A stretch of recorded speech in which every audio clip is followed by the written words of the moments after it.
The speaker for today's sunflower ceremony is a happy reminder that intelligence, humor, and politics do indeed go together, because he embodies these in a splendid blend, and we're very, very lucky to have him. For 2 decades, Paul Begala has been at the center of major American politics. He's been there as a strategist, as an advisor of presidents and others, and as a prominent commentator. And sometimes he's performed more than one of these roles at a time. He's a CNN commentator, he was a close advisor to President Clinton, and he's an author of a number of books with remarkably erudite and elegant titles. Titles like, Is Our Children Learning? And Buck Up, Suck Up, and Come Back When You Foul Up.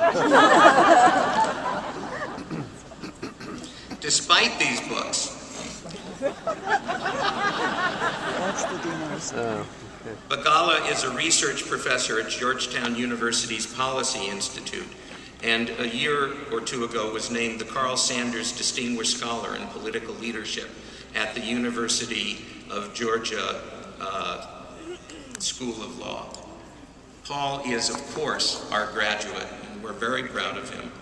And in 1987, along with Dean Mark Yudof, he unsuccessfully defended the law school in a legal action involving the Peregrinus, and I think the School of Engineering. This action was brought between Judge Harley Clark, who some of you may know was the cheerleader who invented hook 'em horns. So Paul's roots go very deep, and we forgive him the loss that he and Mark Yudof suffered. And we are very, very glad to welcome him home. Paul Begala.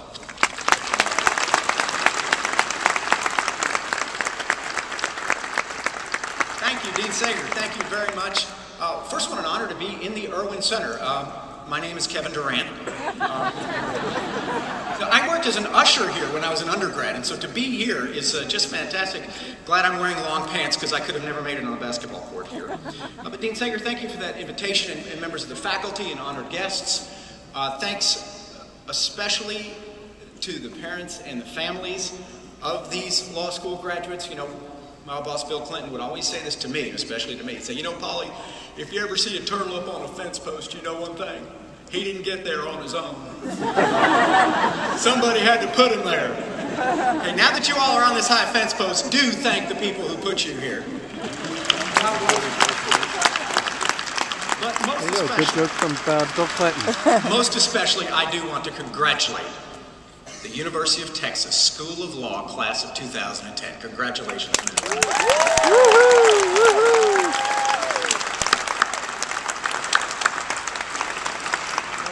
When Dean Sager asked me to come and speak here, I didn't feel worthy to stand on this stage and address this group. And then, of course, I was reminded that I wasn't worthy to walk across this stage 20 years ago and receive my degree as a law degree, as some of my former professors who are here can attest to, Sandy Levinson, David Anderson. I did graduate with a 4.0, but that was not my GPA, that was my blood alcohol content. I was not the best law student in the world, and I thank Dean Sager for raising the fact that the only case I ever tried in my life I lost, and my co-counsel was Mark Yudof, the dean of the law school, and the judge was Harley Clark. So when you lose a case, on behalf of the University of Texas School of Law, when your co-counsel is the dean and the judge is the guy that invented the hook 'em horn sign, that's the good Lord telling you to find another line of work. Or as Dean Yudof said to me at the time, you know, if you want to hide something from Begala, put it in a law book, he will never find it there. And so obviously I was qualified for one career and one career only, politics. You, however, have real qualifications, and you're entering your life in the law at a very interesting time. Kenya said it right. This is an indecent time when nearly all of our human institutions are under assault. Think about this.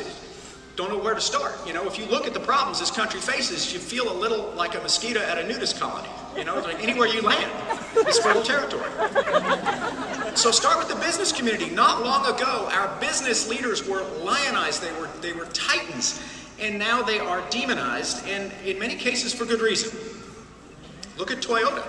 Only a few months ago, the most respected automaker in the world. Now, their slogan is, just try and stop us now. That's a far fall. Or as Dean Sager referenced, BP, one of the world's largest oil companies. I have a buddy who lives in Louisiana. He says of BP, they produce tar balls and they're run by slime balls. And it's not just the business community. You are entering your profession at a time when all of our institutions are diminished, with the notable and honorable exception of the United States military. That's the only major institution in our country right now that hasn't failed us in some way. So thank you. If any of you are in the military, if any of you all have been, I want to thank you for that, because you're all we got left. Look at, I'm a person of faith, look at the church. I mean, you all, I'm sure, saw in the paper the story of the evangelical virulently anti-gay minister who was caught hiring a young man on a website. And he said, well, I had no idea it was a gay website. It was called rentboy.com. Rentboy, who could have known? It's no better in my church. I'm a Catholic church. I've got a friend, one of my best friends I grew up with, is a priest in Houston. He came up to see me a few weeks ago, brought the students from his elementary school up to D.C. for a close-up trip. And when he travels, he doesn't wear his Roman collar. And he said it's gotten so bad as a priest in the Catholic Church, when he's traveling and doesn't wear his collar, people ask him what he does for a living. He says, well, I work for Goldman Sachs. It is all across this. Look at sports, sports fan. Tiger Woods, a year ago, the most respected athlete in the world. Now, even Mick Jagger says, you know, that bloke needs to slow down a little. But my profession of politics is the worst. Don't worry.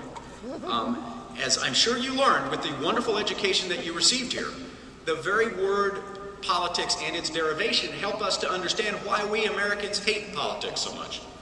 Poli is a Greek root, which means many, and ticks are blood-sucking insects. And I thought, well, that's the life for me.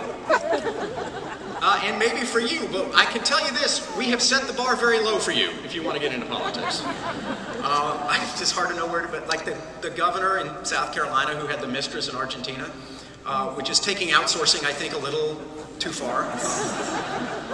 But then again, there are some jobs no American will do.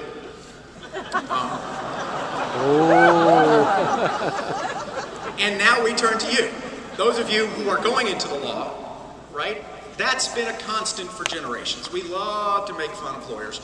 And as educated as a lawyer, I'm a member of the bar, I still feel your pain.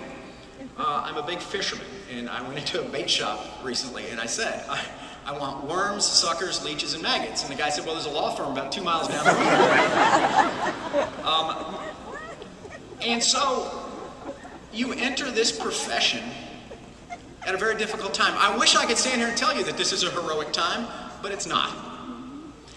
And I understand, believe me, and I hope you do too, the anger, the frustration, the bitter disappointment that so many of our countrymen and women feel. Think about it. They have seen their livelihoods destroyed, their economy corrupted, their savings looted by unscrupulous business people who are then rewarded with bailouts and bonuses. They have seen a great American city drowned by the incompetence and indifference of their own government. They have seen regulators cozy up to industry, mines collapse, men die, and families shatter. They have seen their leaders mislead them about war and squander their surplus and enslave them in debt. And yet, I have faith in the future. And I am standing here to tell you to have hope.